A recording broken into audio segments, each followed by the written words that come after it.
Good morning dear YouTube learner. आज से मैं आपके लिए संस्कृत का crash course last time revision लेके आ रही हूँ। और जिस पैटर्न पे आपके एग्ज़ाम में क्वेश्चन पूछे जाते हैं, किस चीज़ से कितने क्वेश्चन पूछे जाते हैं, कितने मार्क्स का गद्यांश से क्वेश्चन पूछे जाते हैं, कितने मार्क्स का अनुच्छेद लिखना रहता है, ये सारे इस वीडियो में बात करेंगे। और उसके बाद पढ़ेंगे कि हमको कैसे पढ़ना है, ज़्यादा से ज़्यादा मार्क्स स्कोर करने के लिए कैसे रिवाइज करना है। अब पढ़ने का टाइम नहीं बचा है, बस रिवाइज करना है। जो भी पढ़ लिए हैं उसको तो कैसे रिवाइज करेंगे कि ज़्यादा से ज़्यादा मार्क स्कोर करेंगे। आपके संस्कृत एग्ज़ाम में कुल 50 मार्क्स के ऑब्जेक्टिव क्वेश्चन पूछे जाएंगे, जिसमें 60 क्वेश्चन रहेंगे। आपको 50 क्वेश्चन सही बनाना रहेगा। 50 क्वेश्चन में 25 क्वेश्चन आपका संस्कृत व्याकरण से रहेंगे और 25 क्वेश्चन बुक से।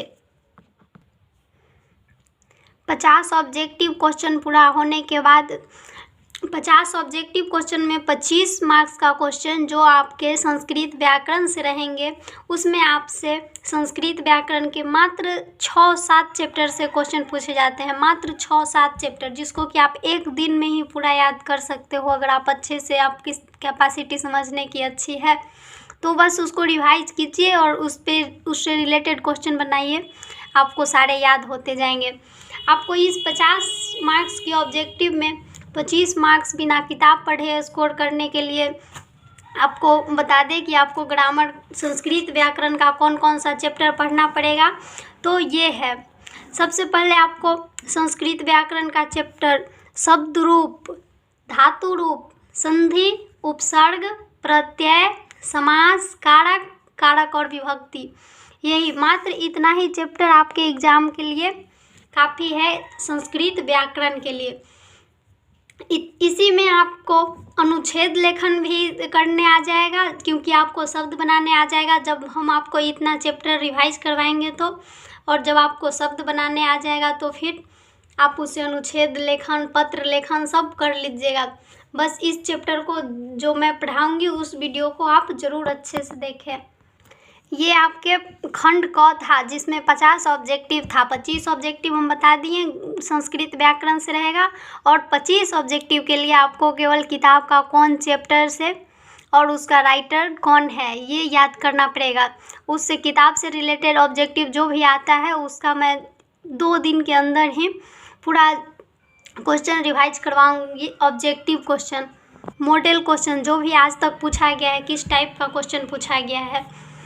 और उसके बाद खंड ख में 13 मार्क्स का अपठित गद्यांश रहेगा, जिसमें एक क्वेश्चन दिया रहेगा और अथवा में फिर दूसरा क्वेश्चन रहेगा। मतलब एक क्वेश्चन ऊपर में अपठित गद्यांश लिखा हुआ रहेगा कुछ और उसमें से आपको आंसर ढूंढ के लिखना रहेगा। ऐसा 2 क्वेश्चन रहेगा, दोनों क्वेश्चन मिला के 13 मार्क्स का रहेगा। आगे है पत्र लेखन करने के लिए। पत्र लेखन आपके 8 मार्क्स के क्वेश्चन रहेंगे, जिसमें 4 क्वेश्चन दिए जाएंगे। कोई 4 क्वेश्चन किसी 4 आदमी के पास पत्र लिखने के लिए, लेकिन उसमें से आपको केवल 2 किसी के पास लिखना अनिवार्य रहता है। मतलब क्वेश्चन 4 रहेंगे, आपको किसी 2 का आंसर देना रहेगा। और उसके बाद 7 मार्क्स का अनुच्छेद लेखन रहेगा। मतलब किसी चीज़ के बारे में 10 लाइन लिखने के लिए, जैसे आपके विद्यालय के बारे में या कोरोना के बारे में या कुछ चीज़ के बारे में संस्कृत में 10 लाइन लिखने के लिए। उसके बाद 6 मार्क्स का अनुवाद संस्कृत में। अनुच्छेद लेखन में कोई 5 क्वेश्चन चीज़ दिया रहेगा, जिसमें से किसी एक पे अनुच्छेद लिखना रहेगा। और संस्कृत अनुवाद में 6 अनुवाद करना अनिवार्य रहेगा। जितना क्वेश्चन दिया हुआ रहेगा उसमें से 6 मार्क्स का अनुवाद करने के लिए रहेगा। और बाकी जो 16 मार्क्स बचेंगे वो आपके किताब के प्रश्न उत्तर से रहेंगे। तो देखते हैं किस टाइप के क्वेश्चन रहेंगे, कैसे पढ़ के जाएं। अब लास्ट टाइम की एग्ज़ाम में सारा क्वेश्चन बने। अब आपको संस्कृत का पैटर्न समझ में आ गया होगा, आपको पता भी चल गया होगा कि ये बुक का क्वेश्चन जितना आएगा उससे भी ज़्यादा आपका व्याकरण से रहेगा, क्योंकि व्याकरण का 25 ऑब्जेक्टिव में ही रहेगा संस्कृत व्याकरण का, और अनुवाद भी तभी बनेगा जब आप व्याकरण जानते रहिएगा, अनुच्छेद भी तभी लिख पाइएगा जब आप व्याकरण जानते रहिएगा, क्योंकि अनुच्छेद तो आपको हिंदी में भी लिखने आता है, लेकिन संस्कृत में लिखने के लिए व्याकरण जानना जरूरी है। आज पहले व्याकरण को कंप्लीट कर देते हैं और कल की वीडियो में फिर संस्कृत का चैप्टर का रिवीजन करवाएंगे। आपको पहले ही बता दिए हैं कि संस्कृत व्याकरण को पढ़ने के लिए आपको ये इतना चैप्टर में सबसे पहले आपको शब्द रूप को जानना बहुत ज़रूरी है, क्योंकि जब शब्द रूप जितना भी संस्कृत का शब्द होता है उसका रूप चलता है अलग अलग, और वो इस वीडियो में मैं आपको राम शब्द के शब्द रूप के बारे में पूरा बताऊंगी, और इसमें आपको ये पूरा समझ में आ जाएगा कि राम शब्द में अकारांत पुल्लिंग शब्द है। राम शब्द जो है ये अकारांत पुल्लिंग शब्द है। तो अकारांत पुल्लिंग शब्द वाले जैसे बालक, देव, सूर, असुर, मनुष्य, गज, ये सब से क्वेश्चन पूछे जाते हैं। तो ये सब जो लास्ट में अकारांत वाले शब्द जितने भी आएंगे वो सब इसी तरह चलेगा। जैसे राम है तो बालक हो जाएगा, रामौ है तो बालकौ हो जाएगा। और इसके बाद जैसे राम है तो बताएं कि अकारांत पुल्लिंग शब्द है, तो जितना भी अकारांत पुल्लिंग शब्द होगा वो इस आधार पे चलेगा उसका शब्द रूप। और उसके बाद अगर मुनि के बारे में पूछ दे तो उसका ईकारांत पुल्लिंग शब्द होता है, क्योंकि मुनि में ईकार आता है। अब मुनि का एक ईकारांत शब्द वाला आप शब्द रूप केवल याद कर लेते हैं तो आपको हरि का, कवि का, ऋषि का, यति का, विधि का, विरंची का, जलधि का, गिरि का, रवि का, मतलब इस टाइप का ही शब्द से पूछे जाते हैं। तो ये सभी का रूप आप चला सकते हैं, क्योंकि अगर आपको मुनि का याद हो गया, मुनि में यहाँ पे मुनि होता है तो हरि में हरि, कवि में कवि हो जाएगा। अब देखते हैं पहले कि इसका रूप चलता कैसे है। इसी तरह अब आप समझ गए हैं कि अगर अकारांत पुल्लिंग शब्द के लिए ऐसे सब चलेगा। अब आप ये जान लीजिए कि संस्कृत में कुल 3 वचन होते हैं, मतलब एक व्यक्ति के लिए एक वचन का प्रयोग किया जाता है, 2 व्यक्ति के लिए द्विवचन का प्रयोग किया जाता है, और 2 से अधिक व्यक्ति के लिए बहुवचन का प्रयोग किया जाता है। संस्कृत में कुल 3 वचन होते हैं, और संस्कृत में कुल 8 विभक्ति होती है। प्रथम विभक्ति, द्वितीय विभक्ति, तृतीय विभक्ति, चतुर्थी विभक्ति, पंचमी विभक्ति, और षष्ठी सप्तमी विभक्ति, और एक अष्टमी विभक्ति होता है जिसको संबोधन कहते हैं। इसका रूप अष्टमी विभक्ति का रूप सेम प्रथमा विभक्ति के तरह ही चलता है। इसका प्रयोग केवल संबोधन के लिए किया जाता है, जैसे राम को बुलाने के लिए हे राम। राम प्रथमा विभक्ति से लिया गया है, प्रथम में राम था तो इसमें हे राम, राम को बुलाने के लिए हे रामौ, 2 राम को बुलाने के लिए हे रामा, 3 राम को, मतलब 2 से अधिक राम को बुलाने के लिए हे रामा का यूज किया जाएगा। अब जानेंगे कि प्रथमा विभक्ति का यूज कहाँ किया जाएगा।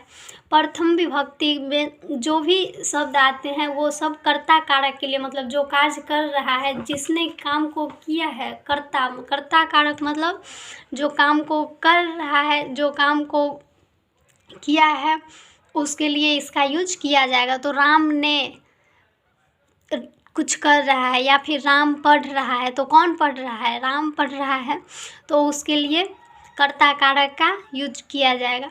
कर्ता कारक में राम एक राम के लिए रहेगा केवल, या फिर बालक एक बालक के लिए रहेगा। कोई काम को एक बालक करेगा तो बालकौ या रामौ, एक से ज़्यादा राम रहेगा, 2 रामों ने किसी काम को किया तो उसके लिए संस्कृत में रामौ शब्द का यूज करेंगे। बहुत सारे रामों ने मिल के किसी काम को यूज किया, या फिर बहुत सारे बालकों ने मिल के किसी काम को किया कंप्लीट, तो उसके लिए बहुत सारे बालक के लिए बालका शब्द का यूज करेंगे। अब है दूसरा विभक्ति, द्वितीय विभक्ति। द्वितीय विभक्ति में कर्म कारक आता है, मतलब काम जो जिसने किया वो दूसरा विभक्ति का यूज कर्म कारक के लिए किया जाता है। कर्म कारक मतलब कर्ता का फल जिस पे पड़ता है उसको कर्म कहते हैं। जैसे कर्म के लिए एक वचन में रामम मतलब कोई एक व्यक्ति के लिए या बालक रहता है यहाँ पे तो बालकम हो जाता है, क्योंकि कर्ता ने मतलब राम ने रावण को मारा, तो राम ने जो काम किया उसका फल किस पे पड़ा, किसको मारा, तो रावण को मारा। तो यहाँ पे रावण के लिए रावणम शब्द का यूज होगा, क्योंकि रावण को मारा। यही आपके संस्कृत में आएंगे, राम ने रावण को मारा, तो आपको राम ने के लिए रामा शब्द का यूज करना पड़ेगा, और रावण को मारा तो रावण के लिए रावणम शब्द का यूज करना पड़ेगा। यही आपको बस संस्कृत व्याकरण में समझना है। उसी तरह रामऊ का प्रयोग होगा जब दो रावण के जगह पे मतलब जिस पे फल पड़े, जो मतलब कोई कार्य कर रहा है उसका फल जिस पे पड़े, वो अगर दो व्यक्ति पे फल पड़ रहा है तो उसके लिए रामऊ शब्द का यूज होगा। अगर बालक रहेगा तो बालकऊ शब्द का यूज होगा। या फिर अगर बहुत सारे व्यक्ति पे उसका कर्म का फल पड़े, कर्ता का फल पड़े बहुत सारे व्यक्ति पे, तो उसके लिए रामान शब्द का यूज होता है, मतलब बहुत रामों को मारा। बालक का शब्द रहता बहुत बालकों को मारा, तो बालकान हो जाता यहाँ पे। देखिए तीसरा विभक्ति में होता है करण कारक। करण कारक का मतलब होता है कि वैसा कारक जो साधन के रूप में काम करे। जैसे रामेण, यहाँ पे क्या होगा, आप एग्जाम्पल लीजिए कि राम ने बाण से रावण को मारा, तो से के लिए करण कारक का यूज किया जाता है। कर्ता ने के लिए किया जाता था कर्ता कारक का यूज, मतलब किसी काम को किसी ने किया, किसके लिए, को के लिए किया जाता था। कर्म कारक का यूज मतलब किसी काम का फल किसी पे पड़ा, मतलब किसी ने किसी को मारा। अब किस चीज़ से मारा, से के लिए मतलब साधन का यूज करने के लिए। जैसे राम ने बाण से रावण को मारा, उसके लिए से का यूज करते थे। आजकल के क्या होगा कि भारतीय सैनिक ने मिसाइल से आतंकवादी को मारा, यहाँ भारतीय सैनिक ने क्या हो जाएगा, कर्ता कारक हो जाएगा।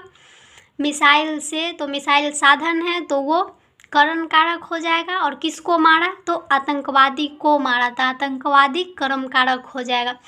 तो यहाँ मिसाइल के लिए या बाण के लिए कौन विभक्ति लगेगा, तृतीया विभक्ति लगेगा। तो एक के लिए राम के लिए रामेण, एक बाण रहेगा तो बाणेन। उसी तरह एक से ज़्यादा दो रहेगा तो रामाभ्याम, बाणाभ्याम, और बहुत सारे रहेगा तो रामई। इसी का ऐसी तरह रूप चलेगा, मतलब से के अर्थ में इसका यूज किया जाएगा। किसका, तो तृतीया विभक्ति का। अब आपको तृतीया विभक्ति का पूरा रूप समझ में आ गया होगा। आगे देखते हैं चतुर्थी विभक्ति। चौथी विभक्ति में क्या देखेंगे हम, संप्रदान कारक। संप्रदान कारक का यूज वैसे चीज़ के लिए होगा जो क्या करेगा, मतलब संज्ञा और सर्वनाम का वैसा रूप जो किसी को कुछ दिए जाने के लिए या किसी के लिए कुछ करने के लिए प्रयोग किया जाएगा। तो के लिए के अर्थ में संप्रदान कारक का यूज करेंगे। आप समझ गए होंगे कि राम के लिए कुछ किया जा रहा है या फिर बालक के लिए कुछ किया जा रहा है, तो उसके लिए कौन सा कारक का यूज करेंगे, संप्रदान कारक का, जो कि चतुर्थी विभक्ति के पहला एक के लिए कोई काम किया जाएगा तो रामाय, बालक रहेगा तो बालकाय, मतलब जो शब्द रहेगा जिसके बारे में आपको पूछा जाएगा उसका के लिए के शब्द में तृतीया विभक्ति का यूज करेंगे। सबसे पहले तो आपको इसको पूरा समझने के लिए केवल एक ये याद करना होगा कि कर्ता ने कर्म को करण से संप्रदान के लिए आपादान से संबंध का के की अधिकरण में पर इसके लिए इसका यूज किया जाता है। ये आपके लिए सबसे ज़्यादा ज़रूरी है आपको ट्रांसलेशन बनाने आने के लिए। और धातु रूप को जानने के लिए आपको पूरे धातु रूप का कोई एक, मतलब जैसे ये राम धातु का है तो रामः रामौ रामः रामम रामौ रामान् रामेण रामाभ्याम रामय रामाय रामाभ्याम रामेभ्यः रामात् रामाभ्याम रामेभ्यः रामस्य रामयो रामानां रामे रामयो रामेषु हे राम हे रामौ हे रामा। इसको आपको सबसे पहले याद करना पड़ेगा। अगर आप एक केवल राम शब्द का शब्द रूप याद कर लेते हैं तो इससे आपको अकारांत पुल्लिंग वाले सारे शब्द बन जाएंगे। केवल उसके लिए शब्द के जगह पे याद रखना है कि एक में रामः था तो बालकः हो जाएगा, रामम था तो बालकम हो जाएगा, रामेण था तो बालकेन हो जाएगा, रामाय था तो बालकाय हो जाएगा। इसी तरह सारा विभक्ति चलेगा। आपको बस समझना क्या है, अनुवाद बनाने के लिए तो ये कारक सबसे महत्वपूर्ण चीज़ कारक है संस्कृत का। अब संप्रदान कारक जान लिए कि किसी के लिए कुछ किया जाएगा तो उसके लिए कौन सा कारक का यूज करेंगे, तो संप्रदान कारक के लिए। जैसे एक राम के लिए कुछ किया जाएगा तो रामाय, एक से ज़्यादा राम के लिए तो रामाभ्याम, बहुत सारे राम के लिए तो रामेभ्यः। अब जानेंगे पंचमी विभक्ति आपादान कारक। पंचमी विभक्ति आपादान कारक में आपादान कारक का यूज वहाँ होगा जहाँ संज्ञा या सर्वनाम के जिस रूप से बिछुड़ने का या एक दूसरे से अलग होने का बोध होगा तो उसके लिए आपादान कारक का यूज होगा। अब आप सोच रहे होंगे कि आपादान में भी से का यूज हो रहा है और करण कारक में भी से का यूज हो रहा है, मतलब तृतीया विभक्ति और पंचमी विभक्ति दोनों में से का ही यूज हो रहा है। लेकिन तृतीया विभक्ति का यूज वहाँ करेंगे जहाँ हम किसी चीज़ का साधन के तरह प्रयोग करेंगे। जैसे मैं कलम से लिखती हूँ तो कलमेन।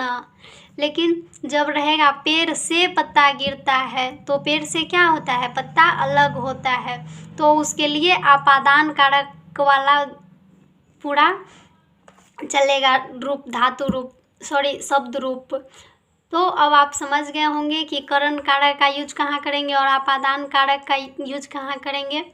रहेगा पेड़ से पत्ता गिरता है तो वृक्ष के लिए वृक्षात, और एक पत्ता रहेगा तो पत्रम पतति। रहेगा पेड़ से पत्ते गिरते हैं, मतलब पेड़ से बहुत सारे पत्ते गिरते हैं तो उसके लिए होगा वृक्षात, क्योंकि पेड़ तो एक ही रहेगा, वृक्षात पत्राणी, मतलब बहुत सारे पत्ते गिरेगा तो उसके लिए पत्राणी, और पतंती, मतलब पेड़ से बहुत सारे पत्ते गिर रहे हैं।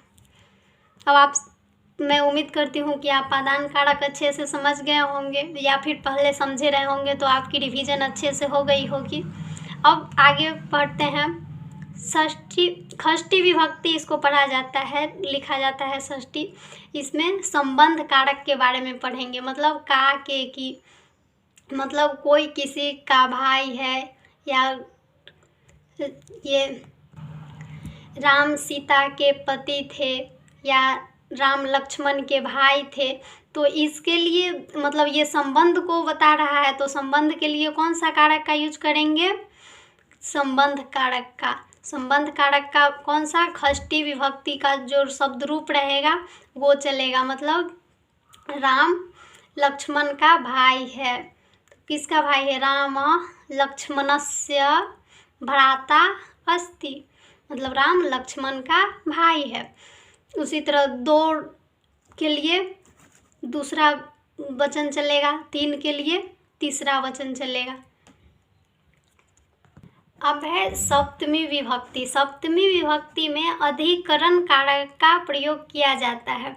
अधिकरण कारक का मतलब होता है में पर, मतलब किसी भी स्थान के लिए, मतलब जैसे पुस्तक टेबल पर रखा है तो टेबल पर रखा रहेगा तो कौन सा रूप चलेगा धातु का, तो सप्तमी विभक्ति। या कोई चीज़ किसी चीज़ में रखा रहेगा तो उसके लिए भी सप्तमी विभक्ति चलेगा। इसके लिए में या पर रहेगा तो इस शब्द रूप का यूज करेंगे। राम का सप्तमी विभक्ति होगा एक वचन रामे, द्विवचन रामयो और बहुवचन रामेषु। अब देखेंगे संबोधन। संबोधन का मतलब होता है किसी के बुलाने के लिए या पुकारने के लिए, मतलब संबोधित करने के लिए। जैसे राम को बुलाने के लिए हे राम, बहुत सारे राम को बुलाने के लिए हे रामो, और दो राम को बुलाने के लिए हे रामो, और बहुत सारे राम को बुलाने के लिए हे रामा शब्द का यूज करेंगे। तो मैं उम्मीद करती हूँ कि आपको आज धातु रूप राम का समझ में आ गया होगा। आप इसको राम का धातु रूप को अच्छे से याद कर लें, क्योंकि अगर आपसे बालक से रिलेटेड या ये अकारांत वाले जितने भी शब्द होंगे उससे रिलेटेड कोई भी शब्द इसी पे बन जाएगा। केवल राम के जगह पे बालक, रामम के जगह पे लास्ट में क्या लग रहा है उसको आपको ऐड करना होगा। तो किसी एक ही को याद किया जाता है और बाकी सब उसी पे बनाया जाता है। थैंक यू वीडियो को देखने के लिए। अच्छा लगे तो लाइक, सब्सक्राइब और शेयर कीजिए। और इसके जस्ट बाद आज के इस वीडियो में मैं आपको शब्द रूप के बारे में अच्छे से समझा दिया, कारक का प्रयोग सहित। अगले वीडियो में धातु रूप को समझाएंगे, फिर संधि को, फिर उपसर्ग को, फिर प्रत्यय को, फिर समास को, और फिर कारक को लास्ट में जब बताएंगे तो आपको पूरे समझ में आ जाएगा। आप अभी से पूरा व्याकरण का ट्रांसलेशन बना के देखिए, या फिर जो भी संस्कृत के बुक में है उसका हिंदी करने का कोशिश कीजिए खुद से कि कहाँ पे से होगा, कहाँ पे के लिए होगा। जब आपको इतना चीज़ केवल ये कर्ता ने, कर्म को, करण से, संप्रदान को के लिए, अपादान से, संबंध काके की अधिकरण में, पर इतना केवल आपको याद हो गया तो आप संस्कृत व्याकरण का 25% भाग कवर कर लिए। अब इसके बाद केवल आपको धातु रूप एक का किसी का याद होना चाहिए। जैसे पुल्लिंग में एक राम का कर लीजिए, स्त्रीलिंग में एक लता का या बालिका का, मतलब एक किसी स्त्रीलिंग का कर लीजिए, एक किसी नपुंसक लिंग का कर लीजिए, एक किसी ईकारांत वाले शब्द का कर लीजिए जैसे मुनि का, एक किसी रीकारांत वाला शब्द का कर लीजिए जैसे ऋषि का या महर्षि का। बस 4-5 आपको धातु रूप शब्द रूप याद करना है, जो आपके एग्ज़ाम के लिए काफ़ी है। अक्सर एग्ज़ाम तो केवल ये अकारांत वाले राम और बालक पे ही ख़त्म हो जाता है, क्योंकि उससे ज़्यादा क्वेश्चन 10th लेवल में नहीं आता है।